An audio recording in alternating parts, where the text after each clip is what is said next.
OK. Merci, chers participants, pour votre présence aujourd'hui. Nous venons de terminer la présentation de notre bureau virtuel. Et comme promis, chose promise, chose due, aujourd'hui, nous allons présenter la première application qui rentre dans notre série de la présentation des applications. Et nous allons commencer avec Omail. Et dans la suite, nous ne savons pas encore laquelle, mais je suis sûr que certainement notre leader Jordi va présenter autre chose. Donc aujourd'hui, Omail va attirer notre attention. Et sans plus attendre, vous savez, on accède à Omail à travers OFounders. Pour ceux qui ne l'ont jamais fait, vous vous connectez sur OFounders et vous allez dans la catégorie, le menu sur le côté gauche. Vous allez voir le lien Omail qui est l'un des premiers liens. Vous cliquez dessus et vous allez avoir l'opportunité de signer un contrat. Nous allons y arriver tout à l'heure. Maintenant, nous allons présenter d'abord à quoi correspond Omail. Ça rentre dans le domaine de la correspondance électronique. OK? Lorsqu'on parle de correspondance électronique, on parle du courrier en ligne. Donc, il y a un historique. On a commencé euh, par envoyer des lettres il y a plusieurs années, des dizaines d'années, des décennies, je dirais. On envoyait des lettres qu'on appelait il y a quelques années des courriers, des correspondances. Et aujourd'hui, c'est devenu électronique parce que nous allons vers le virtuel, tout devient électronique. Donc, lorsque vous voyez email ou alors email, E c'est pour électronique et puis mail c'est pour courrier tout simplement. Maintenant, un petit historique, comme je l'ai dit, on parlait d'avoir des lettres, on est passé à l'étape des télégrammes. À chaque étape, ça prenait une forme un peu plus avancée. Après, on est passé au fax, qui était très rapide. Et aujourd'hui, on est dans le domaine, dans le monde des SMS, ou de la messagerie instantanée. Et ces deux vont toujours presque ensemble. Les SMS, c'est pour des messages courts, et les courriers électroniques, c'est des messages assez longs, ou alors dans le domaine professionnel. Donc, maintenant, j'ai fait une petite recherche, je me suis rendu compte que le courrier électronique, la première fois qu'on a utilisé un courrier électronique, c'était en 1965 dans le programme Mailbox, qui veut simplement dire boîte à mail, boîte à courrier.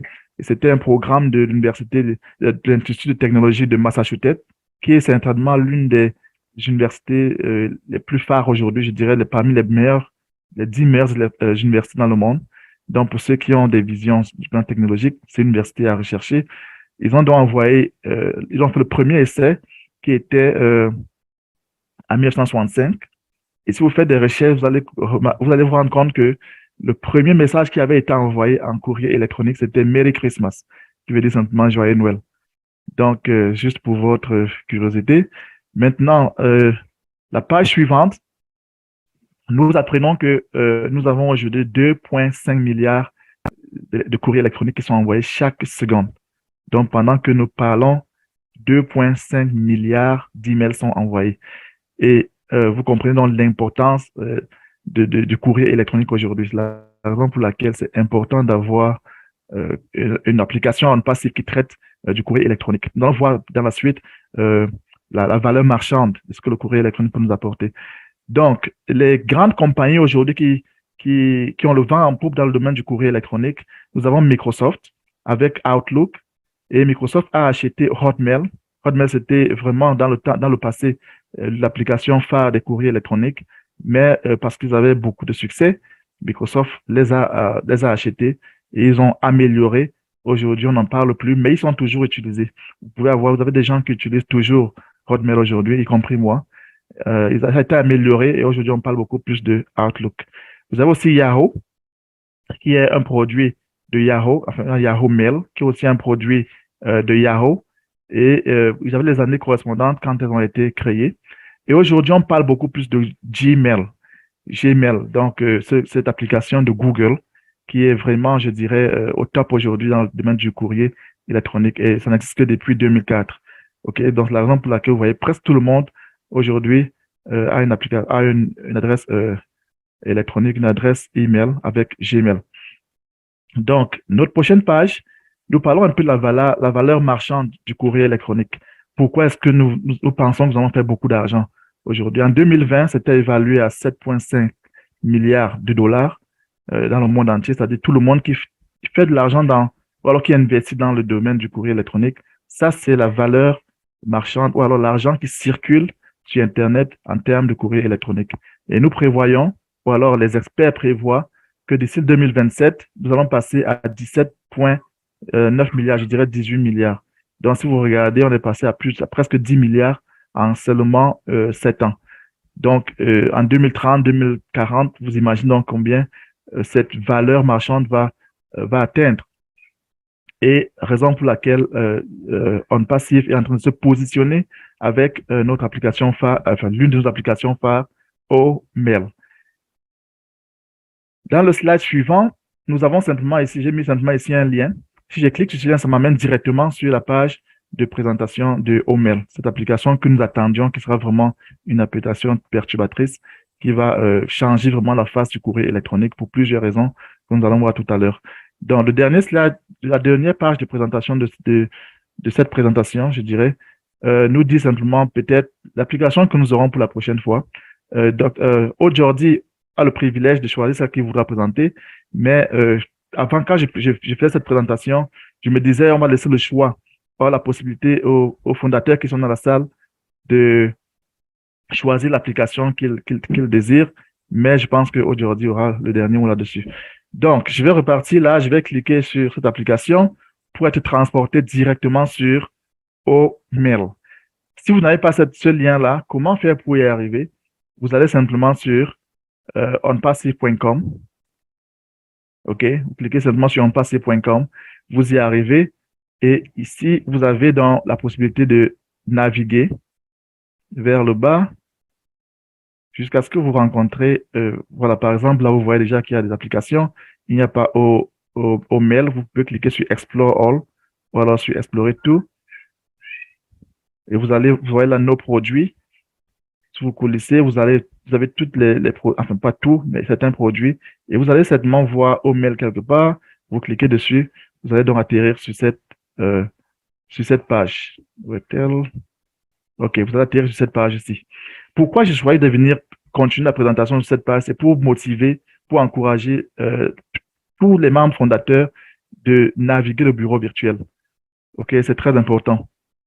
Parce que lorsque vous allez commencer à parler de ça aux personnes qui voudraient devenir des revendeurs, ils vont vous demander quel est votre site et vous allez leur dire opensive.com, mais vous allez aussi leur parler des différentes pages qui parlent d'applications de manière individuelle.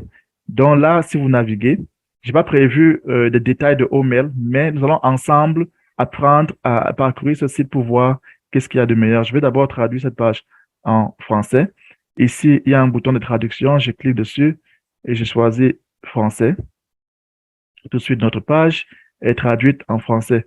Là, on vous dit tout de suite, c'est une application qui va nous permettre de communiquer sur le plan des organisations avec beaucoup de simplicité.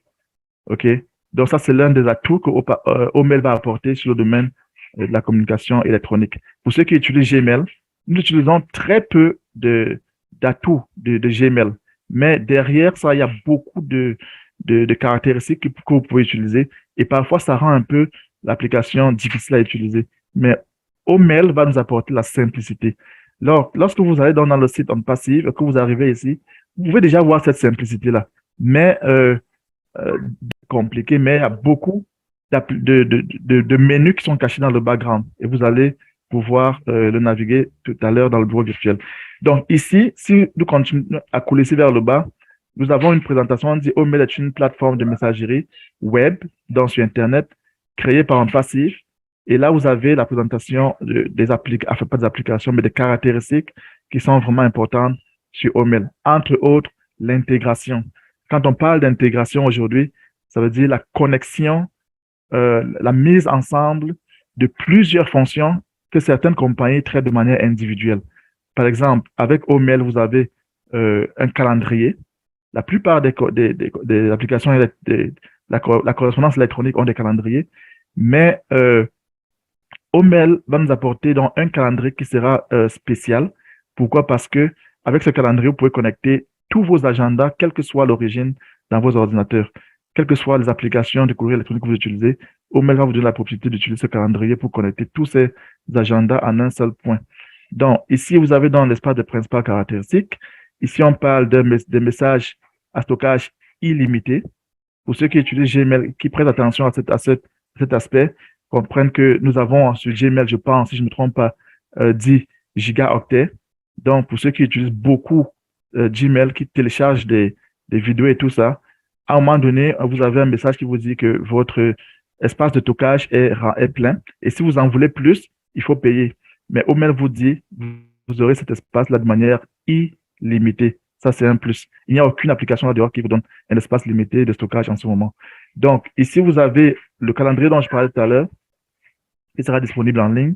Vous avez ici la possibilité de synchroniser tous vos emails, quel que soit l'appareil que vous utilisez. Si vous utilisez un téléphone ou alors une tablette, aujourd'hui, la plupart des personnes utilisent plusieurs appareils. Quel que soit l'endroit où vous allez avoir exactement la même chose. Ça veut dire que quoi? Si vous allez sur votre téléphone, vous ouvrez un courriel, vous déposez votre téléphone, vous l'oubliez à la maison, vous allez au travail, vous prenez votre tablette, dès que vous l'ouvrez, il va s'ouvrir exactement, enfin, dès que vous ouvrez votre application de correspondance électronique, vous allez vous retrouver exactement au même endroit où vous avez laissé votre téléphone à la maison. Donc, c'est pour cela qu'on parle de la synchronisation.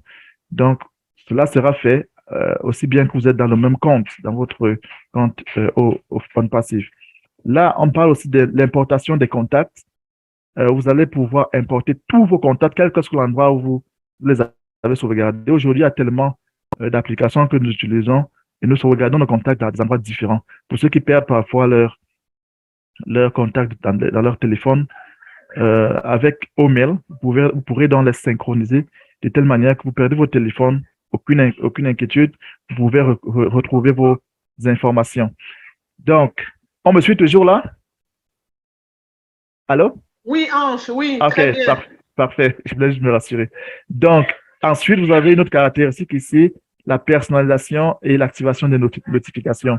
Donc, la plupart des applications le font, mais aujourd'hui, on ne passe pas avec l'intelligence artificielle, mettre cet aspect vraiment à un niveau très, très, très élevé. Vous allez personnaliser, vous allez paramétrer, le mot que je cherchais, la manière à laquelle vous voulez recevoir vos notifications. Vous savez, parfois, vos téléphones affichent des messages qui arrivent et ça peut être perturbateur. Vous pouvez donc personnaliser sur votre application Omail comment est-ce que vous voulez recevoir ces notifications. Si vous cliquez sur ce bouton, vous allez voir une autre caractéristique qui parle de planification des emails. Qu'est-ce que ça veut dire? Ça veut simplement dire que vous pouvez saisir un email aujourd'hui pour ceux qui sont très occupés, qui veulent envoyer des emails, par exemple, des joyeux Noël à la fin d'année. Vous pouvez le saisir aujourd'hui et puis le configurer de telle manière qu'il ne soit envoyé de manière automatique que le 24 décembre 2022. OK? C'est pour ça qu'on parle de planification des emails. Donc, si je clique sur le bouton, on a une autre, on parle encore de stockage illimité. Donc, on a fait la boucle. Donc, voilà les caractéristiques qui vont faire d'Omail l'une des applications phares sur le marché de la correspondance électronique. On peut aller dans les détails, mais on va pas prendre tout ce temps, on va s'arrêter là. Mais si vous allez plus bas, vous avez cet espace FAQ. En anglais, c'est Frequently Asked Questions, qui veut simplement dire les questions les plus posées. Vous cliquez, vous allez avoir une réponse. Si vous cliquez sur lire la suite, vous allez avoir beaucoup plus d'informations sur la connaissance du courrier électronique pour vous éduquer. Là, vous retombez sur d'autres applications et on a donc parcouru le bureau virtuel. Je vais donc rentrer rapidement sur Omail et je pense qu'on va arrêter l'enregistrement.